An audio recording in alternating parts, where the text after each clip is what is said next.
আসসালামু আলাইকুম রহমতুল্লাহ। সম্মানিত ভিউয়ার্স, অনেকদিন পরে আপনাদের সামনে একটি ভিডিও নিয়ে আসলাম। আজকে সৌদি আরবের এই এলাকাটি ঘুরে ঘুরে দেখব, আর আমাদের দেশের রাজনৈতিক প্রেক্ষাপট নিয়ে অত্যন্ত গুরুত্বপূর্ণ কয়েকটি কথা আপনাদের সামনে শেয়ার করব। সেটা হলো, স্বাধীনতার ৫৪ বছরের ইতিহাসে বাংলাদেশে যেই রাষ্ট্রপ্রধান হয়েছে, প্রত্যেক রাষ্ট্রপ্রধানের যে পরিণতি হয়েছে সেটা মোটেই ভালো না। যেমন পরিণতি যেটা হয়েছে, হয় মৃত্যু, অন্যের হাতে নিহত হওয়া, অথবা জেলে যাওয়া, অথবা দেশ ত্যাগ করা। তো এটার কারণ কি? আমরা বড় আশা ভরসা নিয়ে ডক্টর মোহাম্মদ ইউনূসকে ক্ষমতায় বসিয়েছি, ক্ষমতায় তিনি এসেছেন, কিন্তু তিনিও এত বড় একজন নোবেল বিজয়ী যোগ্যতা সম্পন্ন মানুষ সত্ত্বেও তিনিও ঠিকঠাক মতোভাবে কাজগুলো করতে পারতেছেন না। অর্থাৎ তার যে পরিণতি হবে সেটাও অতটা ভালো মনে করার কোনো কারণ নাই। তো এটা কেন হয়? এর কারণ কি? আসলে কি সরকার প্রধানই খারাপ, বা যারা রাজনীতির সাথে যুক্ত আছে তারা সবাই খারাপ, আর আমরা যারা পাবলিক সাধারণ মানুষ আছি তারা আল্লাহর ওলি? বিষয়টা এরকম না। আসল সমস্যাটা কোথায় আপনাদেরকে আমি বলি। বাংলাদেশের শতকরা 90% মানুষ হচ্ছে ভয়ঙ্কর রকমের অপরাধ প্রবণ এবং আবেগী। তো এই মানুষগুলো, আমরা অনেকে মনে করি যে শিক্ষিত আর ধনী মানুষ মনে হয় খারাপ, আর গরিব অসহায় বা যারা আছে তারা খুব ভালো। বিষয়টা এরকম না। বাংলাদেশের 90% মানুষই খারাপ। খারাপ মানুষ যেমন গরিবদের ভিতরে আছে, তেমন ধনীদের ভিতরেও আছে। তবে ধনী মানুষের বিষয়গুলো খুব বেশি আলোচনা হয়, ধনী মানুষ নিয়ে সবাই আলোচনা করে, সমালোচনা করে, এবং সেটা আসে, যার জন্য বেশি প্রকাশ পায়। আপনি এই গত বছর রমজানেও পুত্রবধূর শ্বশুরবাড়ি থেকে ইফতারি না পাওয়ার কারণে বউকে ফিটিয়ে হত্যা, সামান্য টাকার জন্য ছিনতাই, মারামারি, রাহাজানি, যত ধরনের অপরাধ আছে, মাদক থেকে শুরু করে যত ভয়ঙ্কর অপরাধ আছে, এর বেশিরভাগই গরিব সমাজের ভিতরে দেখতে পাবেন।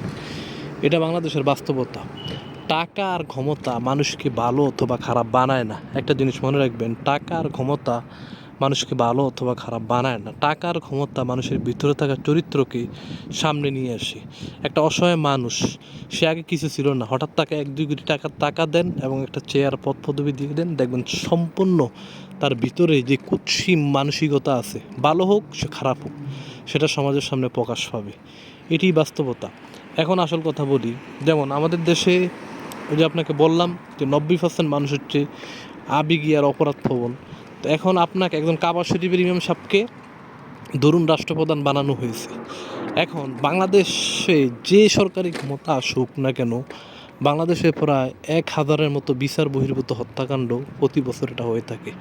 এখন সরকার যেই আসুক, ১,০০০-এর মতো বিচার বহির্ভূত হত্যাকাণ্ড, দর্শন, বিভিন্ন ধরনের সংঘাত, মারামারি, রাহাজানি, এখন সরকার প্রধান যেই হোক না কেন তাকে এই দায়ভারগুলা নিতে হয়, তাকে এই বদনামগুলা নিতে হয়।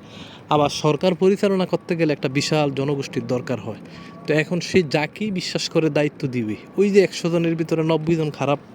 এখন এই ৯০ জন আগে হয়তো খুব ভালো ছিল, তার আত্মীয় স্বজন বা আপনার কাছে মনে হয়েছে খুব যোগ্যতা সম্পন্ন, খুব সৎ লোক, এর থেকে ভালো লোক হয় না। কিন্তু একই যখন দায়িত্ব দেওয়া হয়েছে, তার ভিতরে থাকা চরিত্রটা কিন্তু সবার সামনে এসেছে। সে সারা জীবন একটা সুযোগ পাইছে, সেও আগের মতো দুর্নীতি, ক্ষমতার অপব্যবহার, আগের মতো যত ধরনের ক্রাইম সে করতে থাকে। তো একটা পর্যায়ে কী হয়, সরকার যে নিজেও খুব ভালো, বিষয়টা এরকম না। একটা পর্যায়ে সরকার ভারসাম্য হারিয়ে ফেলে, সরকার ব্যালেন্স হারিয়ে ফেলে, এবং সে কী করে নিজের ক্ষমতাকে, এই অপকর্মগুলো ঢাকার জন্য নিজের ক্ষমতাকে সে লম্বা করে। আর লম্বা করতে গিয়ে অনেক সময় স্বৈরাচার হয়ে যায়, অনেক সময় ফেসিস্ট হয়ে যায়, বা অনেক ধরনের অনেক কাজ সে, আবার অনেকগুলো অন্যায় সে করে ফেলে। এটি হলো বাস্তবতা। একটা অন্যায় ঢাকার জন্য সে আর অনেকগুলো অন্যায়ের সাথে জড়িত হয়ে ফেলে। এক পর্যায়ে সে স্বৈরাচার বা ফেসিস্ট বা আপনি যেই বলেন না কেন, সে হয়ে যায় এবং পরিণতি হয় খারাপ। তো এখন এর সমাধান কি? সমাধান একটাই, জাতিগত শুদ্ধি অপারেশন। একজন শক্তিশালী, দেশপ্রেমিক, আল্লাহওয়ালা, ভালো একজন কঠোর শাসক দরকার। সিঙ্গাপুরের লি কুয়ান ইউর মতো, অথবা অন্যান্য দেশের যাদের হাত ধরে দুবাই, সিঙ্গাপুর, কুয়েত, কাতার, একজন শক্তিশালী এবং একজন কঠোর ন্যায়পরায়ণ শাসক দরকার, যে কঠোর আইন কানুন নিয়ম শৃঙ্খলার মাধ্যমে পুরো জনগোষ্ঠীকে যখন একটা শৃঙ্খলার ভিতরে নিয়ে আসবে, তখনই আপনি দেশে কাঙ্ক্ষিত মানের সফলতা, উন্নয়ন যেটা বলেন না কেন, সেটা সম্ভব হবে। আসসালামু আলাইকুম রহমতুল্লাহ।